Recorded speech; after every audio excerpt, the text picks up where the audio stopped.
The sun hadn't even cleared the ridge when blue and red lights washed across my ranch lake. Sirens cut through the dawn like an alarm no one asked for. Two cruisers crunched over gravel, doors swinging wide. On the far bank, a cluster of neighbors huddled in golf cart rows, whispering like it was Sunday service. At the front stood Karen Whitfield Pearls, clipboard voice sharp enough to pierce the morning air. "There he is," she shouted, manicured finger stabbing toward me. "Trespassing on community property?" I sat on a camp chair by the water's edge, coffee still steaming in my hand. My tent stood behind me, flap unzipped, boots drying in the early light. The sheriff's boots hit the earth heavy. Deliberate. He scanned the lake, then turned his eyes on me. "Sir," he said evenly, "whose land is this?" I didn't raise my voice. I didn't rush. I reached into my pack and pulled out Pop's old logbook, the leather cracked but pages clean. I flipped it open. But before I tell you what happened next, you need to understand how this war really began. Stick with me, because when I finally showed the sheriff what was inside this book, everything changed. I should probably tell you who I am before we go any further. My name's Cole Matthews, and this lake, it isn't just water on a map. It's my family's blood, sweat, and history dammed up between these banks. My grandfather, folks around here called him Pops, built the first retaining wall with his own hands back in the 60s, hammer on timber, mud on boots, sweat running into his eyes, but he didn't stop until the water rose. I grew up here. Summers meant cannonballs off the dock, nights meant campfires on the bank, Pops telling stories while the crickets sang back. Even now, if I close my eyes, I can hear the echo of frogs at dusk, smell the pine smoke from the old fire pit, feel the rough edge of the dock planks under my heels. This land wasn't inherited like some asset on paper. It was earned, nail by nail, stone by stone. Pops used to tell me, "Don't ever let anyone take this lake, son. It's more than property, it's proof." I didn't fully understand those words as a kid. I do now. Because years later, the people who tried to take it didn't come wearing ski masks or carrying crowbars. They came in golf carts, with manicured lawns, tennis visors, and rules printed on glossy newsletters. They called themselves a homeowners association, a board elected for the good of the community. At first they smiled, they shook hands, they dropped off welcome packets tied up in neat ribbons, and then the questions began. Was my dock approved? Was my tent compliant? Did my campfire meet aesthetic standards? Behind every just checking was the same subtext. We run this place, not you.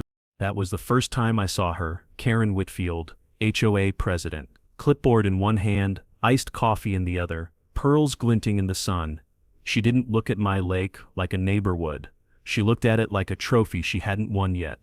And that was when I knew, Pops had been right. The fight for this lake wasn't about if, it was about when. I can still hear it if I close my eyes, the steady thud of Pop's hammer striking timber echoing across the valley like a heartbeat. It was the sound of my childhood, a rhythm stitched into the land itself. I'd sit on the bank while he worked, bare feet dangling over the mud, watching the dam rise one plank at a time. The smell of fresh-cut pine clung to the air, mixing with the earthy musk of wet soil. Every strike of that hammer told me something important was being built, something meant to last longer than either of us. When the work paused, Pops would drop beside me, wiping sweat from his brow. "You hear that, Cole?" he'd ask, nodding toward the frogs, tuning up at dusk. "That's the lake thanking us." I laughed then, thinking it was just one of his tall tales. But now, older and worn, I wonder if he was right. Because those sounds, the hammer, the frogs, even the gentle trickle of water slipping through the spillway, they all became part of me. They weren't just background noise, they were lessons. They said work matters, land matters, family matters. And maybe that's why the place never felt like just property. It was memory, carved into earth and water, a living reminder of who we were and what we fought to protect. Even now, when the air goes quiet, I can almost hear it again, the hammer, the frogs, the water, and I know deep down silence is never permanent, it always breaks. The day Pops left this world, the lake was calm, no ripples, no breeze, just a glassy surface that mirrored the clouds above. I sat at his bedside in the ranch house, that old logbook resting on the nightstand, its leather cover worn smooth from decades of use. He reached for my hand, his grip still strong despite the years that had whittled him down. His eyes were steady, clear in a way that told me he wasn't afraid. "Cole," he said, voice raspy but firm, "don't ever let them take this place from you. The lake is yours. Keep it safe."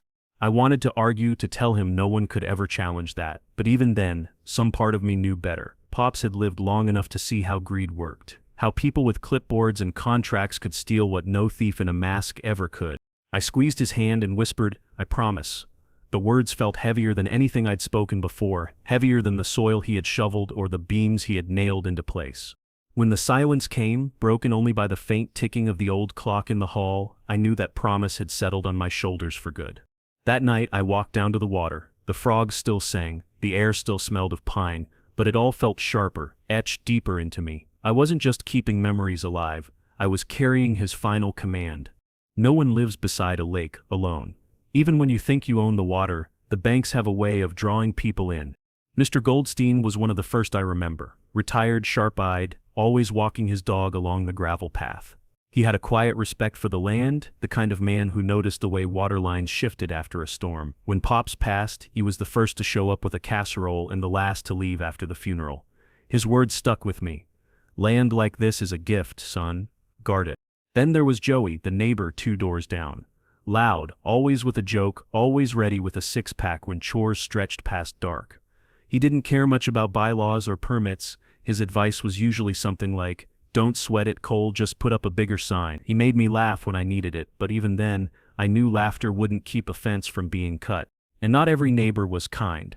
Some drove by slow, eyes lingering on the dock, as if measuring its worth. Some muttered about shared resources and community assets. They didn't say it outright, but I could feel it. Envy, calculation, maybe even a sense of entitlement. That mix of allies and watchers shaped the truth I learned early. Not everyone standing by the lake was there to enjoy it. Some were already planning how to take a piece of it for themselves. At first the change crept in quiet. A new family here, another there, each one smiling as they unpacked boxes from gleaming SUVs.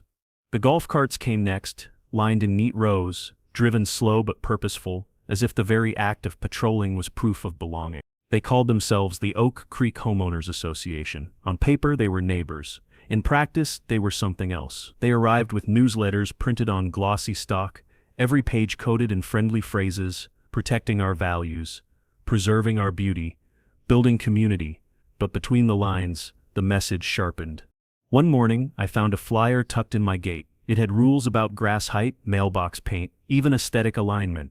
Buried halfway down was a line that made me laugh. "No unapproved waterfront modifications." I remember saying out loud, "Unapproved by who?" The frogs didn't answer. And then came Karen Whitfield, the president. She had the look of someone who never let weeds grow between roses.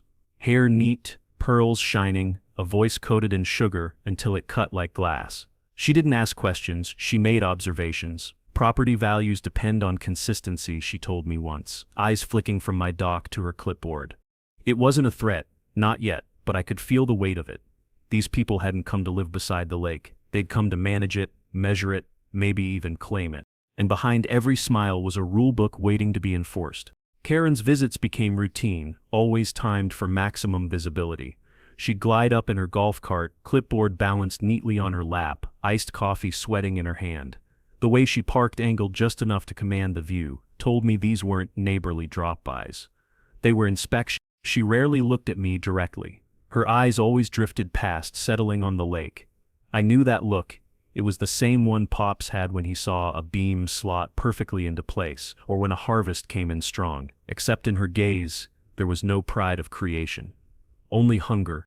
One afternoon, she lingered longer than usual. The water caught the sunlight, throwing back a shimmer that danced across her pearls. She smiled, faint and practiced, and said, "Imagine what this could do for the community. Events, fundraisers, seasonal festivals." Her voice trailed, but her meaning was loud enough.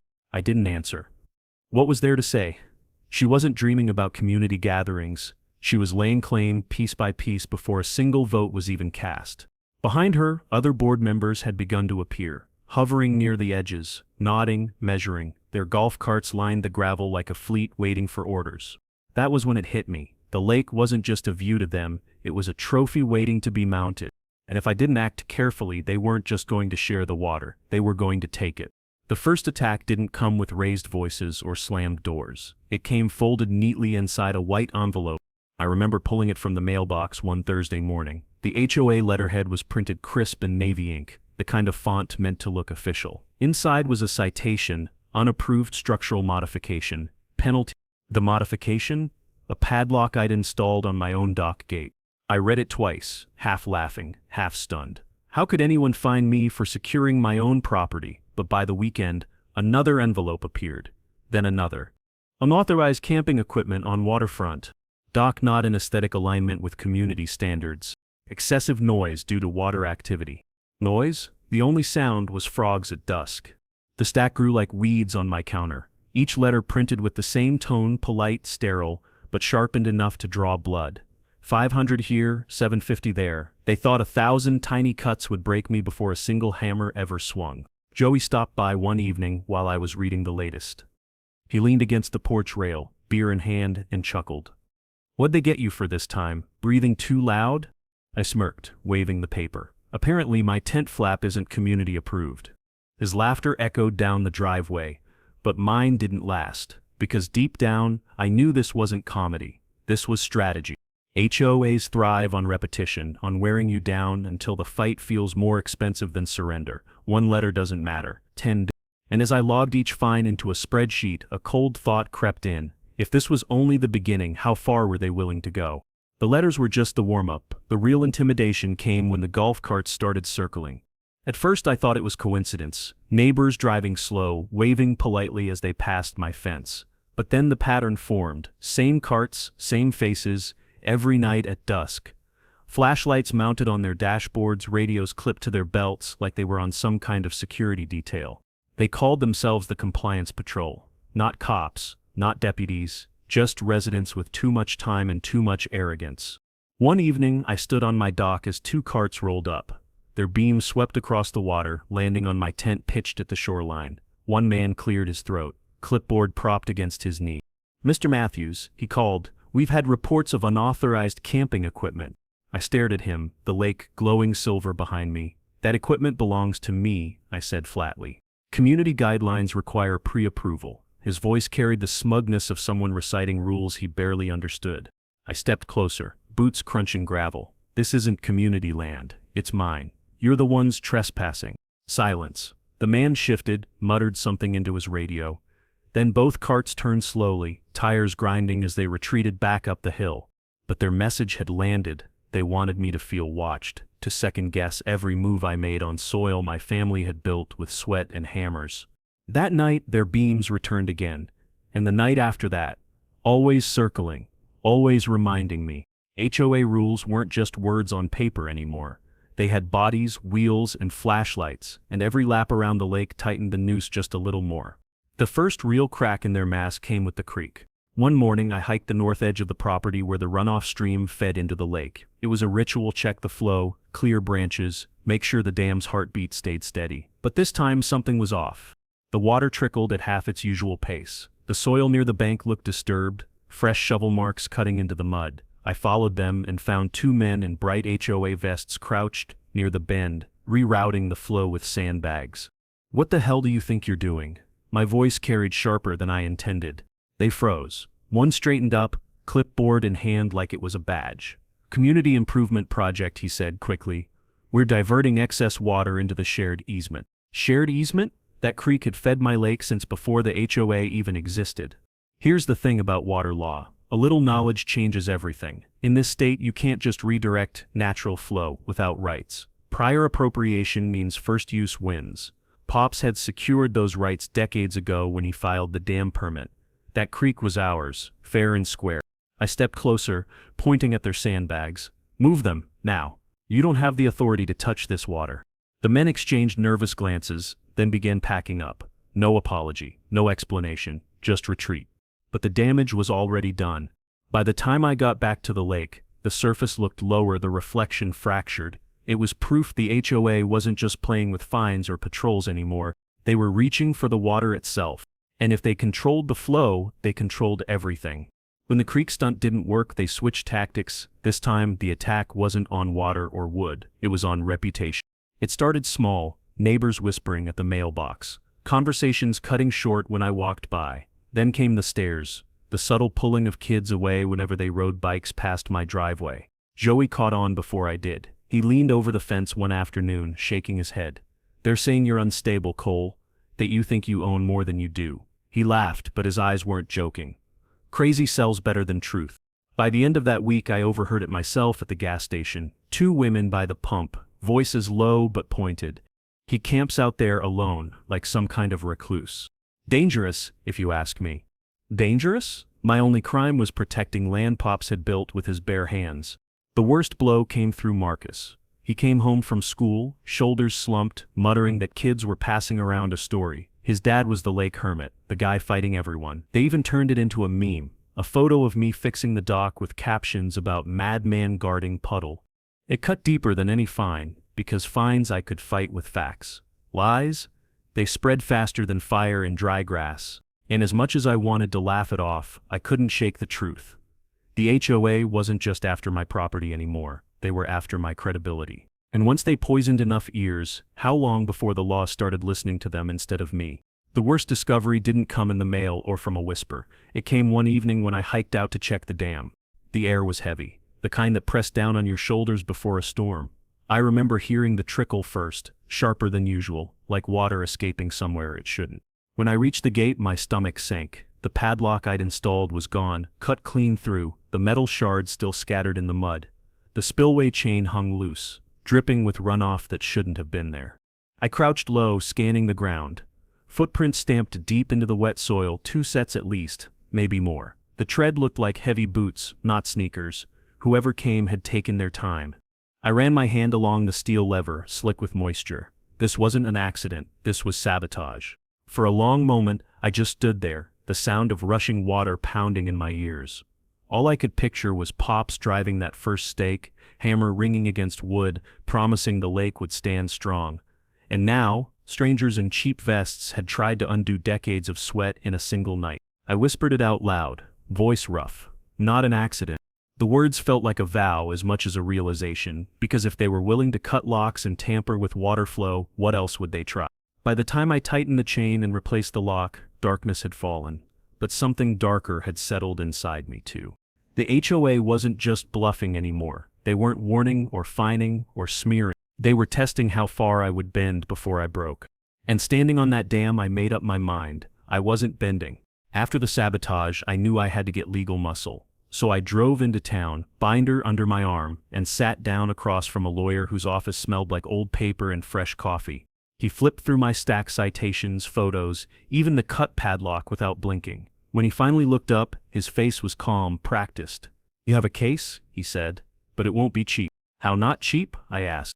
He tapped his pen. "Retainer alone, 10 grand. And if it drags into court, double it, maybe more." I leaned back, heat crawling up my neck. 10 grand just to stand my ground? Pops would have called it daylight robbery, and he wouldn't have been wrong. I thanked him anyway, shook his hand, and walked out. The truth was simple. I didn't have that kind of money sitting around, not for a fight that should have never started. I thought maybe the sheriff would help, so I stopped by the station. Daniels wasn't there, but another deputy listened while I laid it out. Cut locks, fake patrols, bogus fines.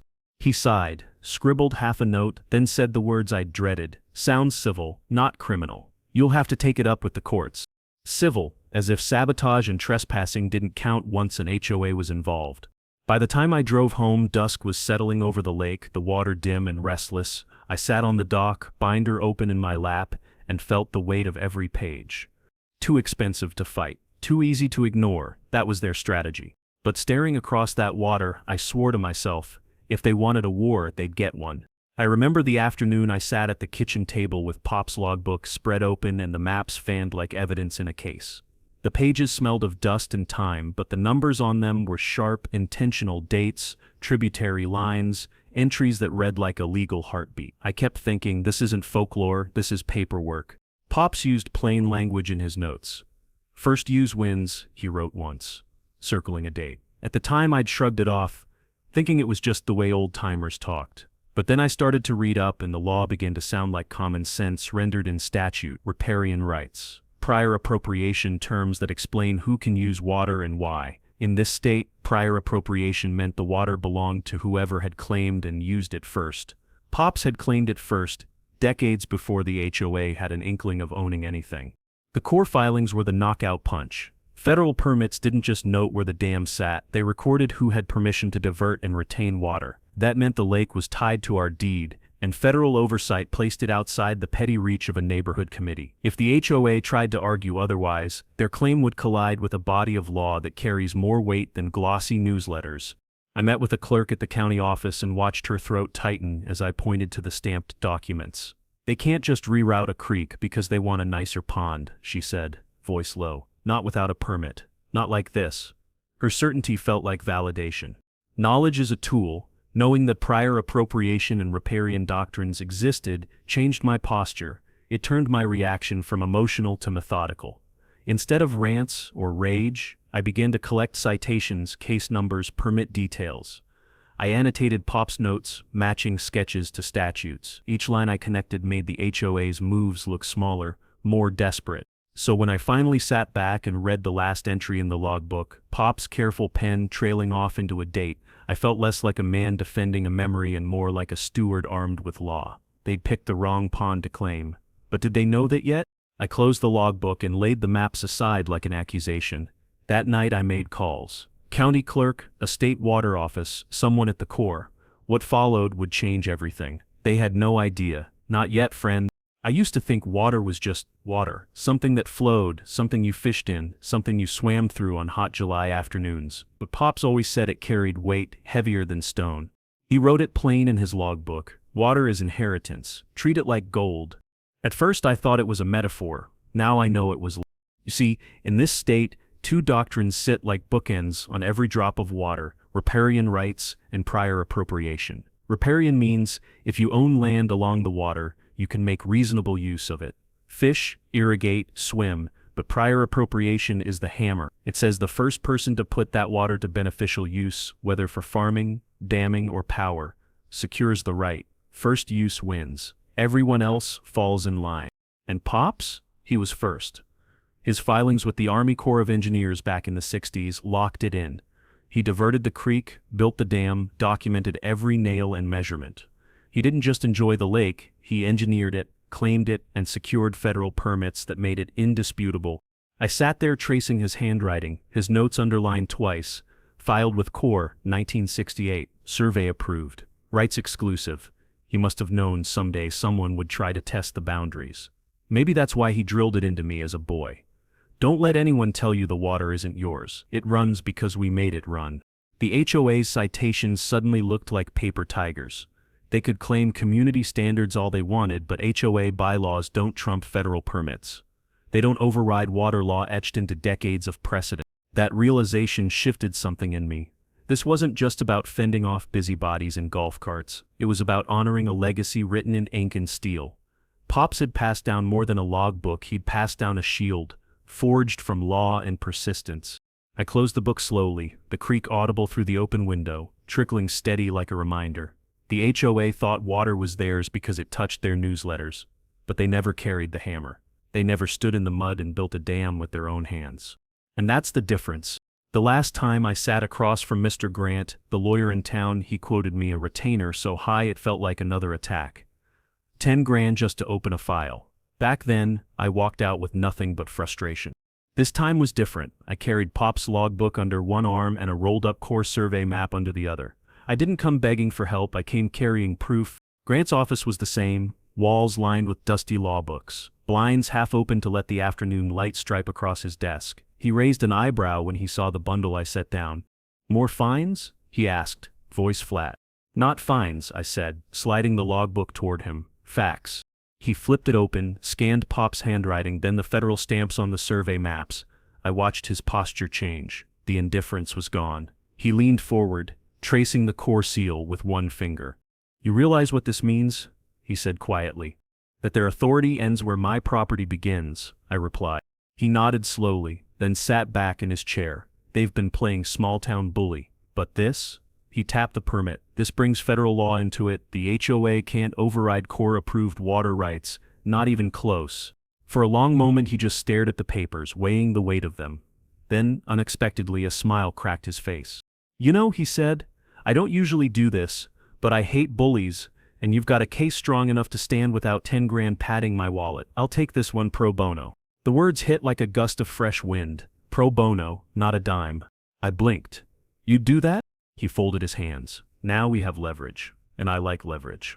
It was the first time since this war began that someone with authority stood firmly beside me, not just with sympathy, but with strategy. Walking out of his office, binder under my arm, I felt lighter. The HOA thought they could bleed me dry with fines and legal threats, but now I had something stronger than money. I had the law on my side and a lawyer who believed in the fight, and that was the first real crack in their armor.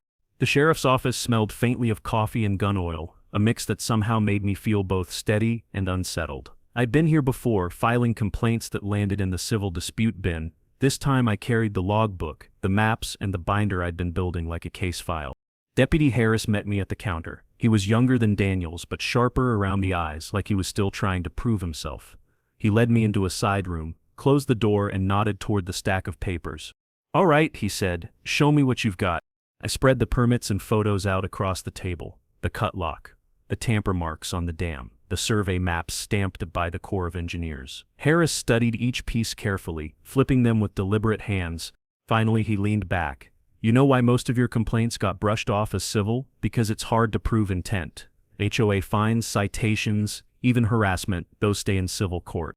"And this?" I asked, pointing at the cut lock photo. "This," he said, tapping it with his finger, "is different. Cutting a lock on private property isn't civil, it's criminal trespass. And those men you caught in vests?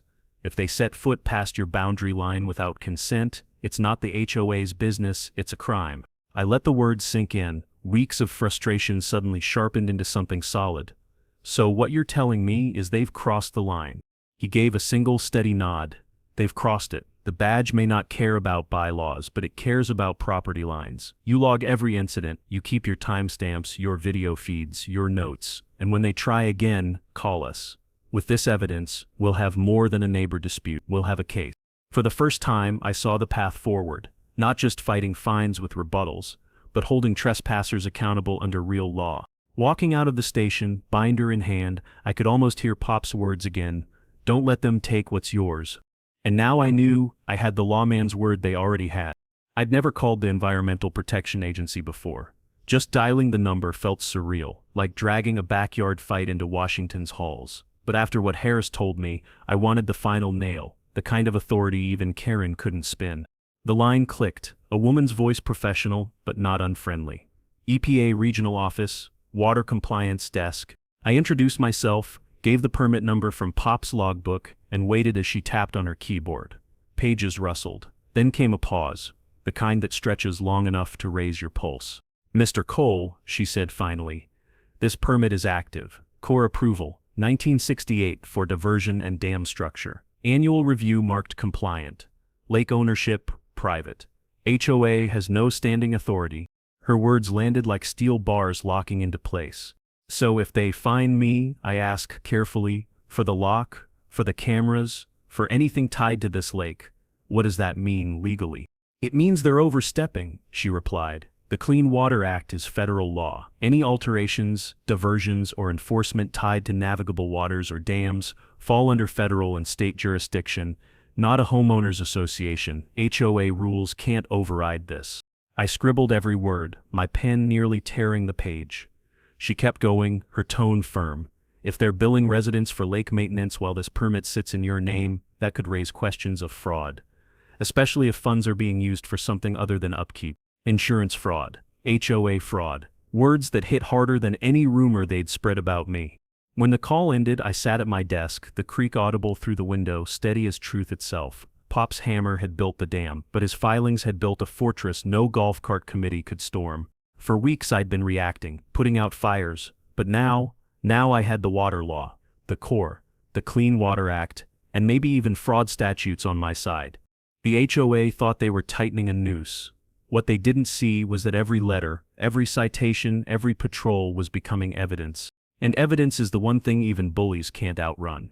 By the time evening settled over the lake, I'd turned my dining table into something that looked more like a war room. Pop's logbook sat open on one end, survey maps stretched across the middle, and a laptop glowed with folders full of clips from my cameras.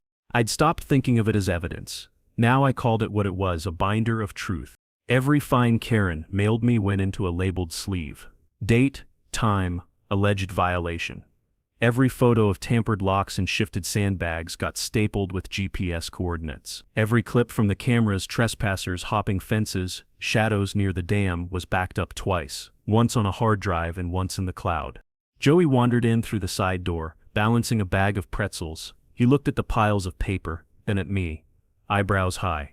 "What's this, Cole? You running for president?" "Better," I said without looking up. "I'm running for my land." He chuckled, dropped the pretzels, and muttered, "Make sure you win." I kept cataloging, one page after another. The narrative took shape, not the story Karen wanted. Some unstable neighbor, but the story that mattered: in HOA manufacturing violations, tampering with property, overstepping federal jurisdiction, a pattern, a system. And the more I logged, the calmer I felt. This wasn't shouting at a board meeting or swapping insults over a fence. This was building something unshakable. A record so clean that when the time came, no one could deny it. Near midnight, I slid the last paper into place and closed the binder. It was heavy, not just with pages but with certainty. I whispered it aloud, more to Pop's memory than to myself. They don't know it yet, but the lake they claim is theirs never was. And when the time came, they'd learn it the hard way. The work began at dawn, when the mist still hugged the lake and the air smelled like wet pine. I hauled Pop's old toolbox down to the dam, its metal sides dented, the handle wrapped in electrical tape from repairs he'd made 30 years ago. Every tool inside carried his fingerprints, chisels worn smooth, a hammer darkened by sweat and sun. I set to work tightening the gate bolts. Each clang echoed across the water like a memory. As I bent over the rusted hinge, I remembered Pops's voice from summers past. "Steel fails if you don't respect it." Same with people. He wasn't just teaching me to fix metal, he was teaching me to brace for pressure. By mid-morning, the dam gleamed with fresh paint, new locks, and reinforced latches. It wasn't just a barrier, it was a statement. Anyone looking could see the lake was defended, maintained, cared for, not abandoned, not neglected, not open for takeover. Back inside, the binder grew thicker by the hour. I slid in copies of the core permits, photos of the cut lock, receipts for repairs, and printouts of every violation notice Karen had mailed. The weight of it was literal. I had to buy stronger rings just to hold the pages. It wasn't anger fueling me anymore. It was precision. Pops built with timber and nails. I was building with timestamps and law. Meanwhile, Grant, the lawyer, sent me drafts of the injunction. Each line of legalese was a nail driven into the HOA's coffin. He called late one night, his voice steadier than before. "Paper against paper, Cole. They'll fold." Even Harris, the deputy, stopped by once, leaning against the porch rail as the sun dipped low. He tapped the binder and said, "This, stronger than any badge when the time comes." I kept working, day after day, mixing the physical with the legal, the clang of steel, the scratch of ink. It was a rhythm, a march toward something inevitable. By the week's end, the dam was fortified, the injunction nearly filed, and the binder thick enough to choke any court clerk. I stood at the water's edge, hammer still in hand, and looked out across the lake. The reflection staring back wasn't just mine. It carried Pop's outline too. For the first time, I didn't feel cornered. I felt ready. When bullies start to lose ground, they thrash. And that week, Karen thrashed harder than ever.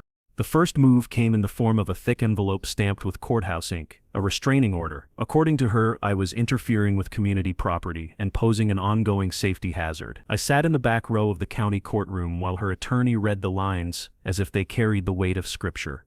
The judge glanced over at me, then at the binder I placed on the table.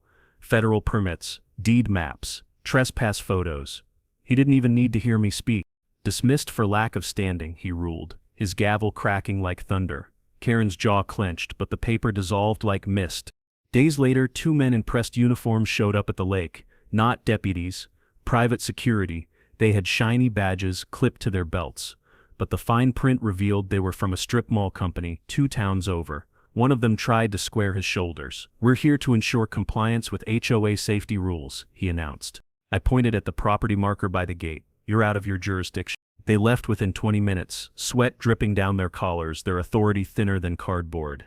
Then came the smear campaign. The local news ran a segment, Karen smiling for the camera with roses blooming neatly behind her. "We just want safety for all residents," she said, voice syrupy sweet.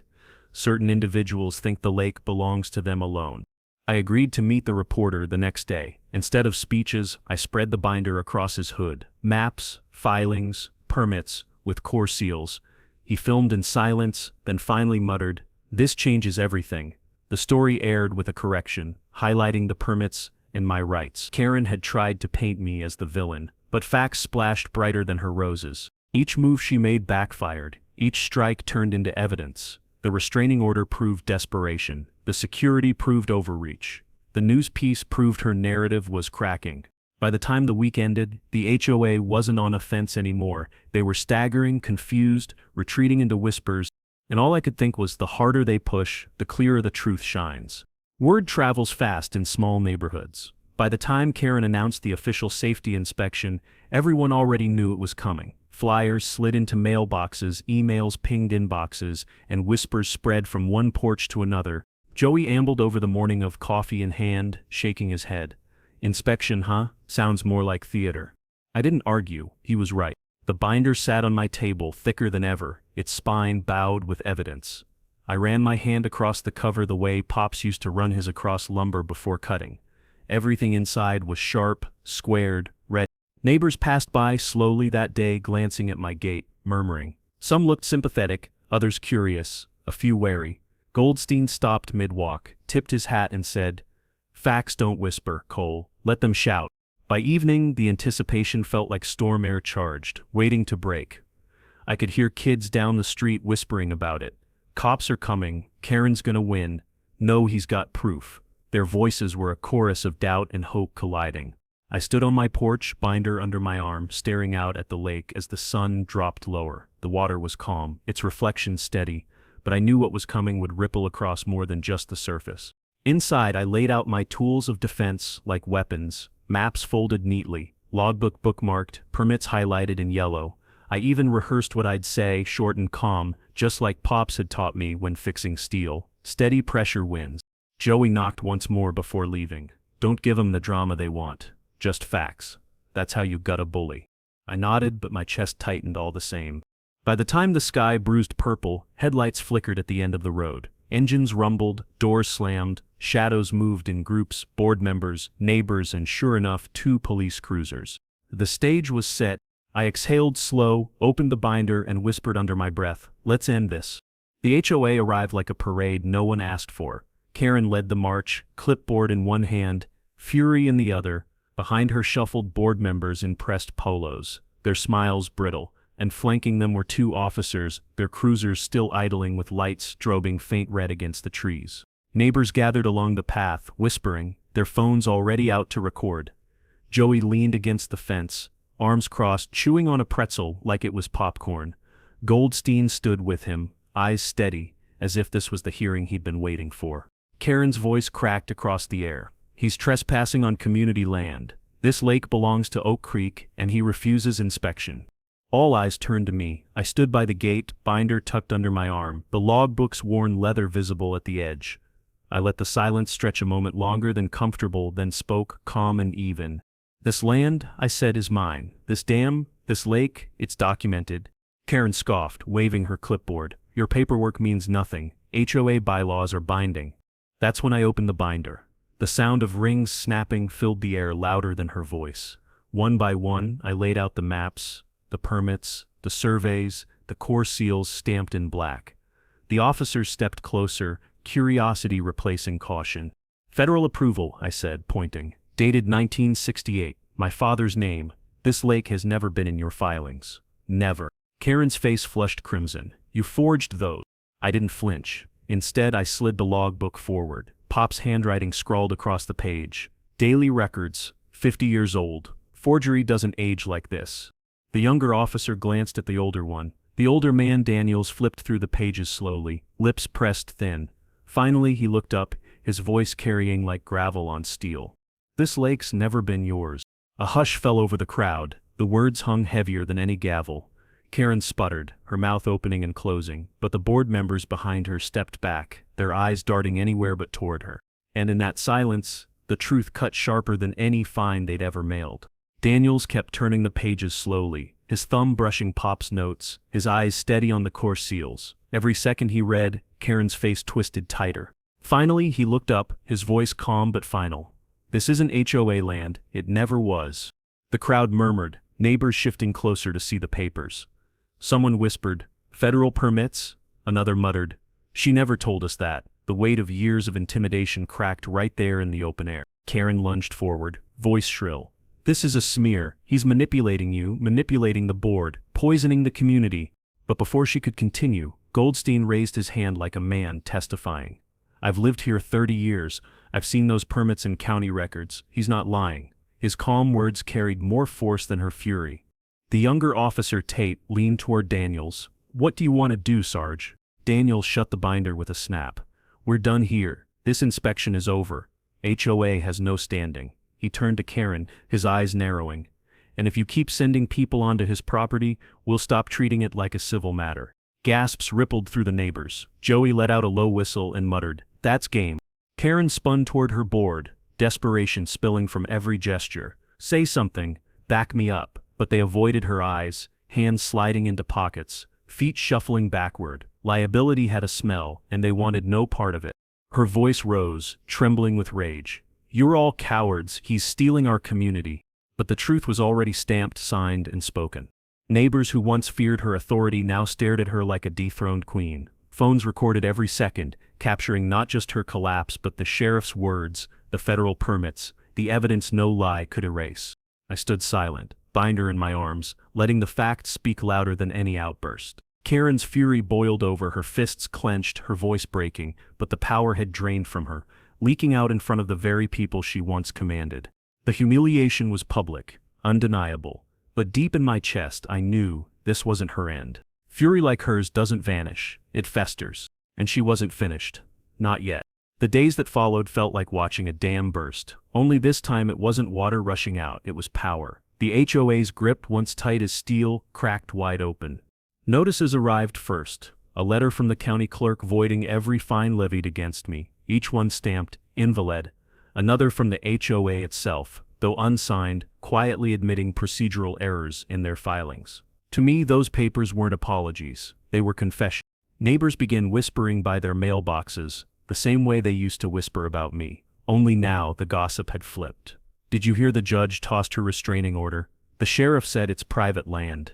She's finished. Each word chipped away at the pedestal Karen had built for herself. The board fractured next. At a hastily called meeting, 2 members resigned outright, citing irreconcilable differences.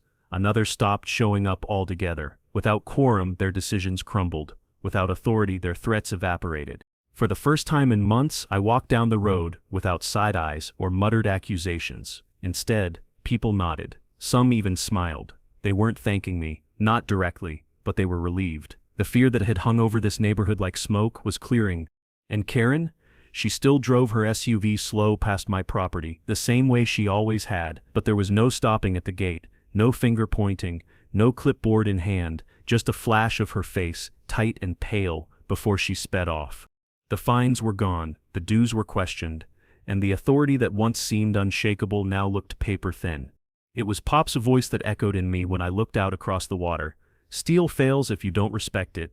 Same with people. Karen had pushed too hard, and now the whole structure had collapsed. But even as I savored that quiet victory, I knew collapse doesn't mean disappearance, and silence doesn't mean surrender. Karen had built her life on appearances, trimmed roses, pressed blazers, a clipboard always at the ready. But after the showdown, appearances betrayed her. The county announced an inquiry into the HOA's finances, and Karen's name sat uncomfortably close to the line marked responsible officer. The rumor spread faster than wildfire. Funds labeled lake maintenance had no legitimate receipts. Fraud wasn't proven yet, but the word itself was poison. Neighbors who once stood behind her began stepping aside. At the grocery store, I watched 2 women who used to wave her over now turn their carts down another aisle. One whispered just loud enough for me to hear, "She's finally getting what she deserves." The fines she'd pinned on me reversed into penalties for her. Legal notices tallied thousands owed back, and whispers suggested more might follow if fraud stuck. She still strutted into meetings, but her voice cracked at the edges, her confidence leaking like air from a punctured tire. One evening, as I repaired a fence post, her SUV slowed at the corner. She rolled down the window halfway, her eyes flashing. "You think you've won?" she hissed. I didn't answer, just raised the hammer and drove the nail straight. The sound rang louder than any reply I could have given. And in that moment her silence said more than her threats ever had. The collapse of the old board forced a reckoning. With Karen sidelined and members resigning, the community gathered in the clubhouse not for punishment but for rebirth. The room buzzed with voices, not the fearful murmurs of past meetings, but the sound of neighbors speaking freely. On the whiteboard someone had scrawled, "Bylaws reform, safety first, not fines." I sat in the back at first, binder closed, letting others speak. Goldstein raised his hand. "No more hidden charges. Transparency must be rule number one." A mother of 3 added, "Cap the fines. No family should lose sleep over a crooked mailbox." Joey, never subtle, stood up holding a hot dog. "If you can't explain a rule between bites, it doesn't belong in the book." Laughter rippled, but nods followed. By the end of the night, motions passed with unanimous hands raised, fines capped at reasonable amounts, mandatory audits approved by independent eyes. Most importantly, no HOA authority over land, not deeded directly to the association. The clause that once gave Karen her foothold on the lake, stripped clean. I finally spoke, my voice steady. Rules should protect safety, not power. If we want Oak Creek to thrive, it must start with respect. The vote closed with applause, small but sincere. For the first time in years, the HOA felt less like a weapon and more like a community tool. Walking out into the cool night, I realized something Pops always said had come true: a hammer can build or break. Depends on the hand that holds it. And finally, the right hands were holding it. It started small. Kids tossing stones at the shoreline, neighbors dragging out folding chairs. Then one warm Saturday, the lake felt alive again. Families gathered with coolers and blankets, the smell of grilled burgers drifting over the water, laughter echoed off the dam walls. The kind of laughter we hadn't heard since before Karen's grip tightened. Someone built a small fire pit near the bank, and by evening, guitars strummed while kids roasted marshmallows. For me, the moment that cut deepest came when my son cast his fishing line without glancing over his shoulder. No anxious look for a clipboard, no whispered "what if." Just a boy, a rod, and the still patience Pops had taught me years before. Later, as the sun sank, my daughter asked if she could camp at the water's edge with her friends. I almost said no, the habit of fear still strong. But then I saw the neighbors, Joey cracking jokes, Goldstein keeping a steady watch, and I realized the fear was gone. That night, lanterns glowed soft across the shoreline. Children's laughter mixed with the steady chirp of crickets, the lake holding them the way it had held me as a boy. I stood at the water's edge, the reflection of the fire painting the dam in gold. For the first time in months, I breathed without weight pressing on my chest. The lake had come back to us not just as water but as the heart of Oak Creek, and I knew Pops would have smiled. A week after the reforms, I framed Pop's logbook and hung it inside the cabin. Its pages, faded and smudged, looked less like notes now and more like scripture. Our family's covenant with the land. At the dam, neighbors gathered as we set a small bronze plaque into the stone. The words were simple, carved deep: "This lake belongs to those who respect it." Kids pressed their fingers against the letters, tracing them like they were reading a promise out loud. I stood back, watching, and felt something heavier than victory. It was legacy. Pop's hands had built the dam, but his foresight had built the shield that outlasted Karen's war. Looking across the crowd, I spoke quietly, more to them than to myself. Truth is heavier than intimidation. Logs don't lie. Maps don't lie. Heads nodded, not because I'd won, but because they finally believed it too. The community wasn't held by fear anymore, it was bound by something stronger: respect. That night, as the campfire glowed on the water, I left viewers with the thought I knew Pops would have wanted. If you faced your own HOA or Karen nightmare, drop your story in the comments. Subscribe and tell me where you're watching from, because one thing's certain: when communities stand firm, bullies fall. I let the flames flicker, the water shimmer, and left them with a final hook. Karen may be quiet now, but quiet doesn't mean gone, and Oak Creek knows she'll try again.